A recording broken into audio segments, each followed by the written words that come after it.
You know that microphone everybody tells you to buy because it's the best? Yeah, it might be mid. This is my new segment where I'm apparently trying to just piss off the entire internet, but it's called Overrated, Underrated, Pro Audio Edition. I'm going to scroll through my reverb feed. Whatever pops up, I'm just going to tell you if I think it's overrated, underrated. So microphones, monitors, preamps, what have you. Come on, let's go make some people mad. Also, I know this is a thing that Gary Vee does, but I once heard somebody say that the best producers just steal well. So let's do it.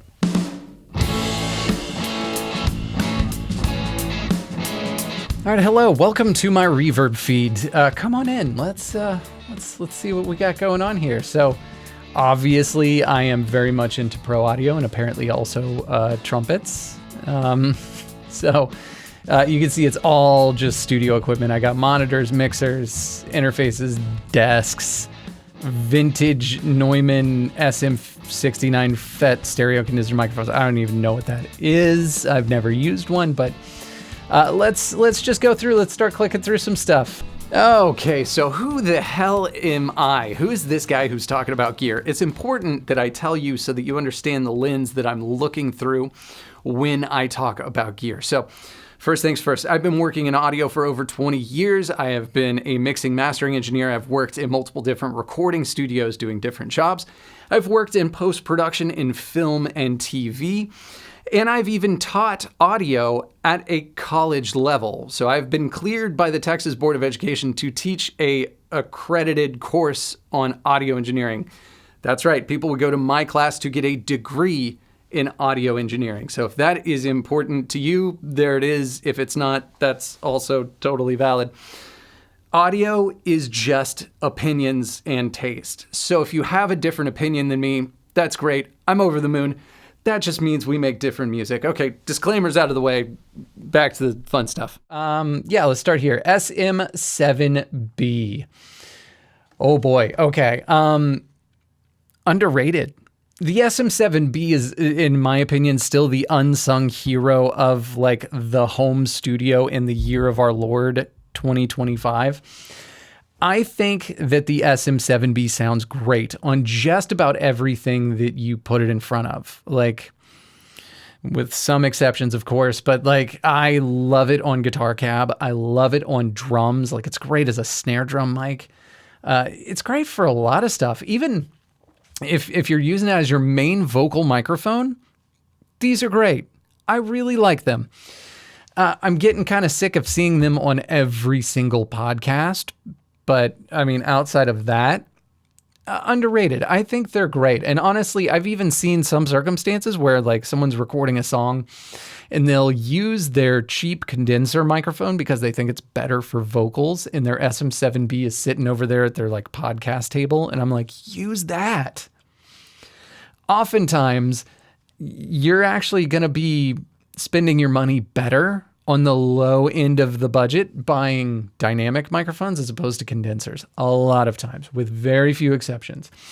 So the SM7B, and you'll notice this as I go through a lot of these, like I tend to enjoy darker sounding microphones as opposed to overly bright sounding microphones. And the reason why is there's this universal truth in audio. There aren't a lot of them, but one of them is it's far easier to brighten up a dark sounding microphone than it is to try and tame the harshness out of an overly bright sounding microphone. So keep that in mind. The SM7B, great microphone. You really can't go wrong.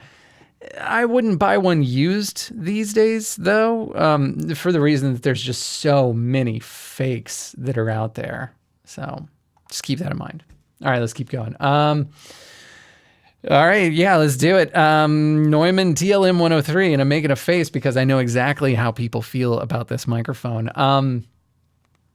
Overrated. I know. Come at me. That's fine. The TLM 103, in my opinion, is a microphone that's just way too bright for one. I haven't really ever used it on anything and just loved the outcome. Weirdly, I've used the 102 a few times, which is their cheaper microphone.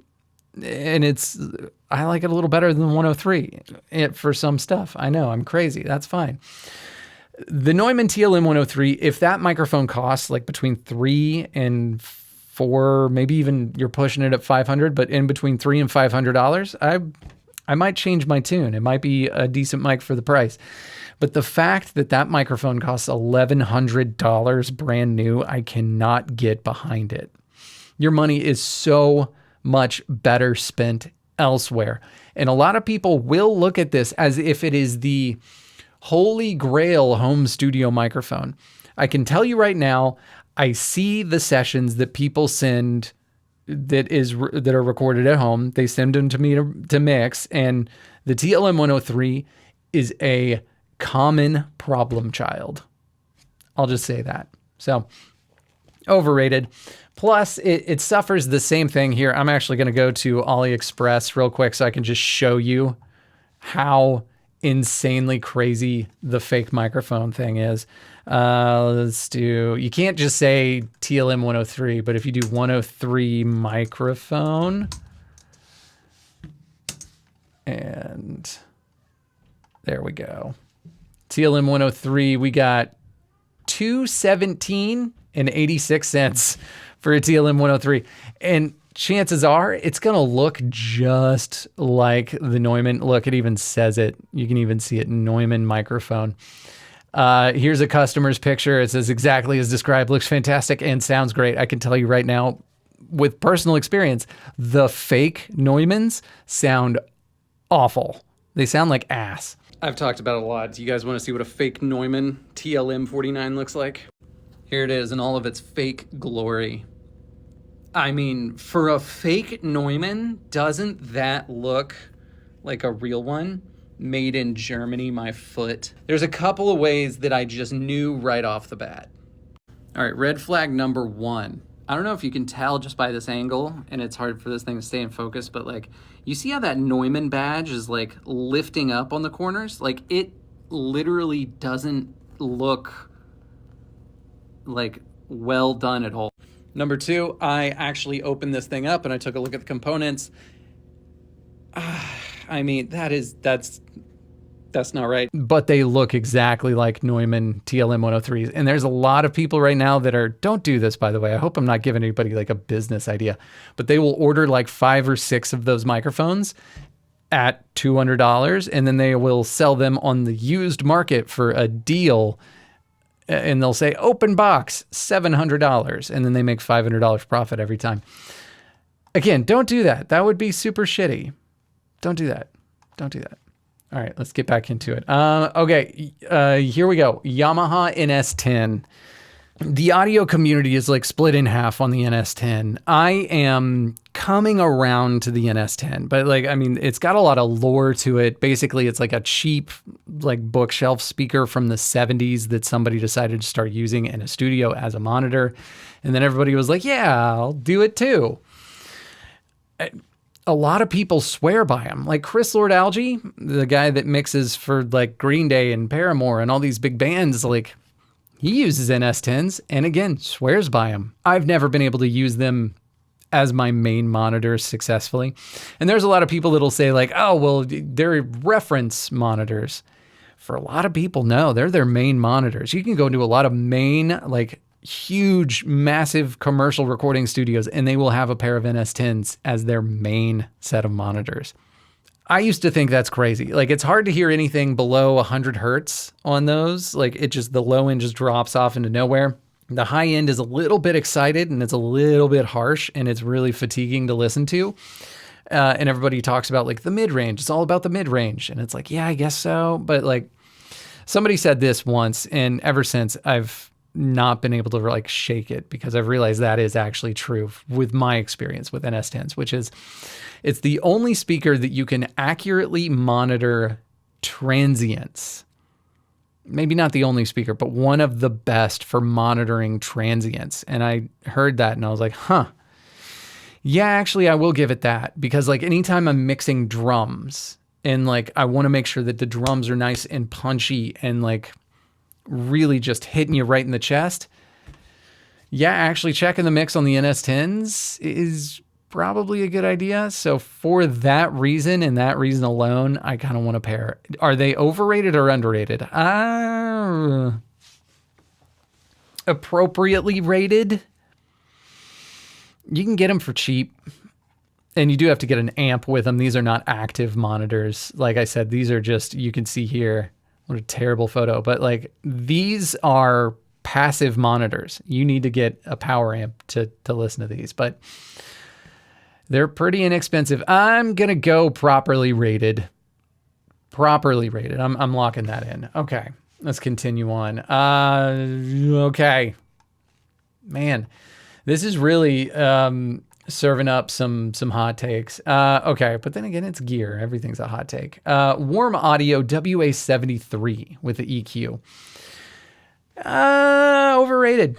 I'm confident in saying overrated. There's a lot of people that swear by these things, and I just don't get it.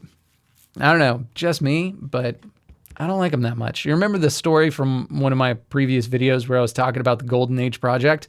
I feel about Warm Audio just a little bit better than I did about the Golden Age project. They're not for me.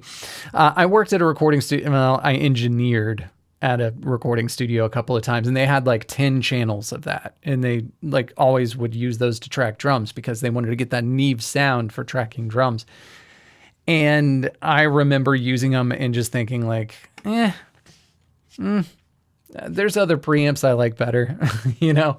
But like, I also had an in-depth conversation with an electrical engineer that worked at Warm Audio, so I can also tell you with confidence, you are not buying what you think you are buying with those units. I will leave it at that. Overrated. I'm not the biggest fan of some of Warm Audio stuff is okay. Like the what is it? WA84s. Those are actually really good. Little pencil condensers. They're like U47 clone is like, it doesn't sound like a U47 really, but it sounds nice.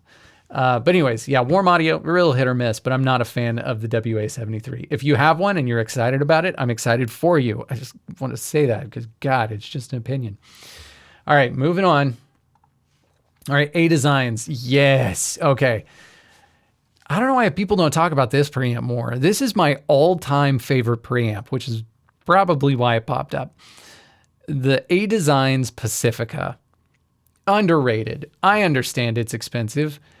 It is such a good preamp. I will use that on anything. That is like a preamp that is a go-to that will sound good on no matter what you put it on. You put it on guitars, prepare for the biggest sounding guitars ever. Drums, open, punchy, hi-fi, but with like a nice little syrupy sweetness to it. Like, where like, you know, like some of the newer like Rupert Neve designs, like the Portico stuff, you know, like it's kind of like almost like a refined sugar sweetness. Like it's almost too much. Like these are like a syrupy sweetness. Like it's never too much. It's perfect. I love the Pacifica. Underrated. I would pay $2,000 for a pair. I want to get a couple more. Well, okay, to be honest, I don't have a Pacifica. I have the P1, the little 500 series, and then the EM Blue, which I love both of those. The Pacifica is, oh man, yeah, I really want one. I would sell both of those other ones that I just mentioned to get the Pacifica. Yeah, and they designed it after the Quad 8 console of the 70s. Yeah, so good, so good. Okay. Underrated. Moving on. Okay, if you don't have the money for API, Neve, all that fun stuff, CAPI, CAPI stands for Classic Audio Products of Illinois.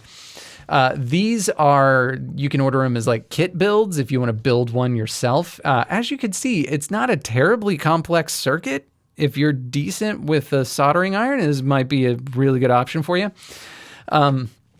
I have the VP26. I also made a video about that on my channel years ago.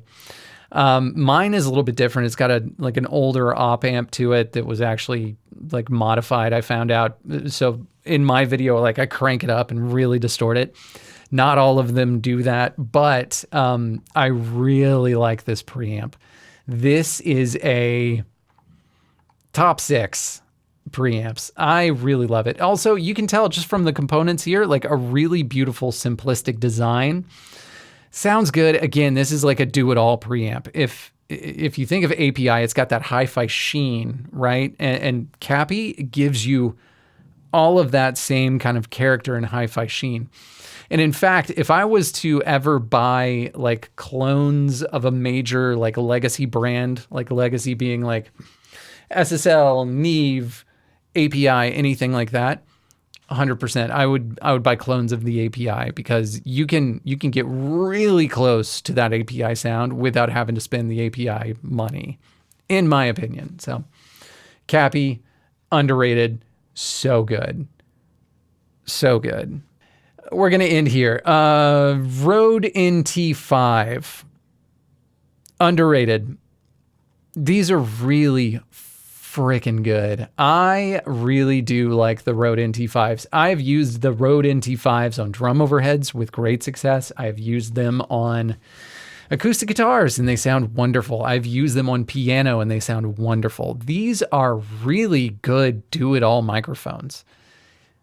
I don't think you can really go wrong. The high end can get a little out of control on them sometimes. So like if you've got like a drummer that's got a bunch of like, you know, A customs or like a ping ride, I might go with a warmer sounding mic if you've got access to it. But like if it's almost any other circumstance, like the NT5s, they sound really good.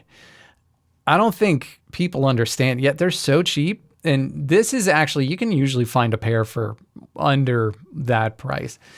I would be super comfortable with buying them used and use them on everything. They're super good. Underrated AF. I really do like the NT5s. If you guys got something out of this video, maybe I turned you onto a piece of gear that you hadn't thought of before, please consider hitting that like button, subscribing. That would mean the world to me right now. I'll be totally honest. I started posting on this account after not posting for like a year in the last couple of videos. There's been some enthusiasm behind it. So thank you. That means the world that you're here. So I appreciate you.